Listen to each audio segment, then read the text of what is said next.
expect me to say that. And I'm going to tell you right now how special this school is, that last May when Dr. Dana West heard that she had to leave Travis, it wasn't her choice, she called me on the phone. I was at San Jacinto and she called me and she was crying. She could barely talk. And I said, "What's the problem?" And she said, "They're making me leave Travis." And she kept on crying. And she said, "And I don't know who the principal's going to be."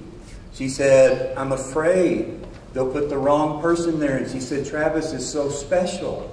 It's so special. I'm afraid they'll put the wrong person there." And I said, "Dana, I'm the new person." And I think you like that. Did you like that? Did you like that, Dana? She liked it. But I will tell you this. We talk on the phone every day, and she's not going to let me make Travis go anything else that's special. Ladies and gentlemen, welcome here today. We believe it is very important for our young people to understand about Veterans Day and make their dreams come true.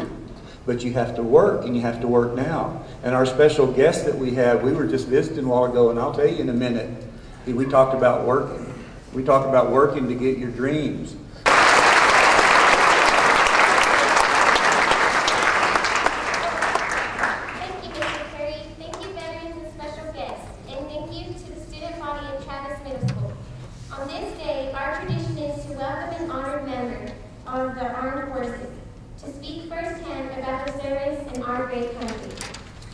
Because we are very honored today to have a special guest, and his name is Brigadier General Dale Hooper. I sat with him in the cafeteria a while ago and I said, "Sir, can I ask you some questions?" And he said, "Well, I have a biography," and he handed it to me. Now you listen to this. You listen to what this man did with his life. And he's going to talk to you in a minute, and I'm going to tell you, his life was not always easy or good, and he didn't always make good choices. And he was in school one time, and he told me how he had to learn how to study, and he struggled sometimes. But listen to this. Listen, first, listen to his education. He's a doctor of pharmacy. He has a medical science PhD. He got his doctorate. Listen to the medals and badges that he has won. And boys and girls, I've been to the Pentagon. I went to the Pentagon. That's that 5-sided building in Commandant Military Staff and Field Representative Military Academy at West Point. And then I asked him, "What do you do in your spare time?" I don't think he has any. Ladies and gentlemen, it is an honor to welcome Brigadier General Mr. Hanson. Would you please come up here? I've always been taught to take my hat off when I enter a building. I'm a Green Beret, and I choose to wear it. And if anybody wants to come up and take it off, we'll step up. There you go. There's some military people in uniform in the room. Would you stand up where I can see you? Okay. That are underprivileged. We have medical, we have operations, and we have teachers, and we help countries.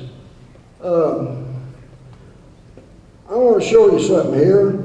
Problem today. I have to be honest with you. Every kid that got invited to this today is in the proud crowd, which means they're eligible for the ACE program because of good grades, good behavior.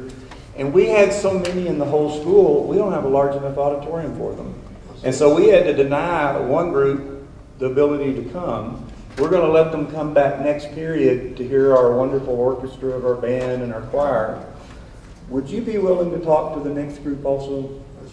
Because that was like the greatest speech I've ever heard, and I hope they listen to every word, and I hope it's burned into their brain. So Mrs. Elliott, are we okay if we do that? General Hoover, today we honor you and the nation's 22 million living veterans.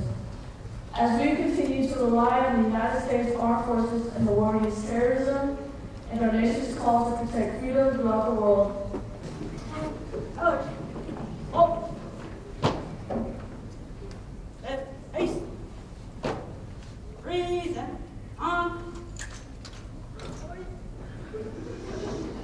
To the flag of the United States of America and to the republic for which it stands, one nation indivisible, with liberty and justice for all.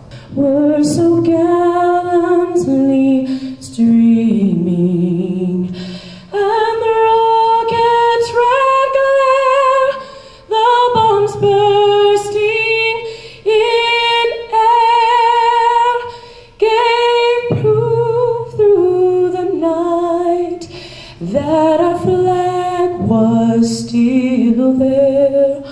Oh, say does that star-spangled banner yet wave o'er the land of the free and the home of the brave?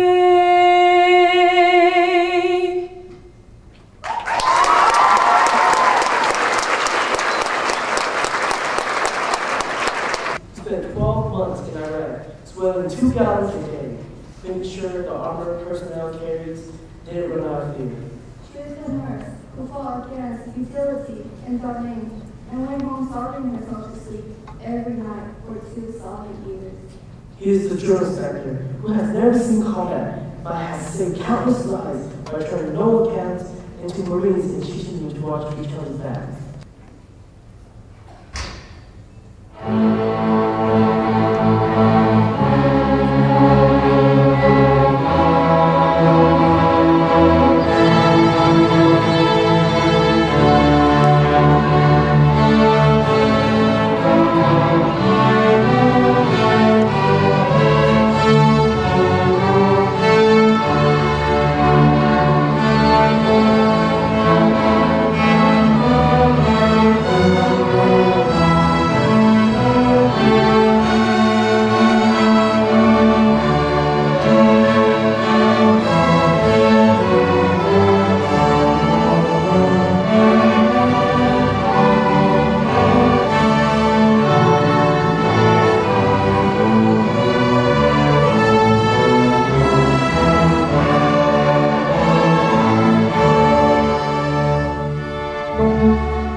We owe our serving veterans a place of honor.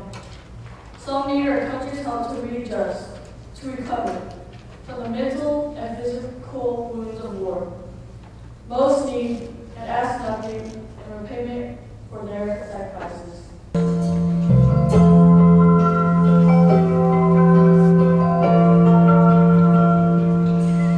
If tomorrow all things were gone, I worked for all my life, and I had to start again with just my children and my wife.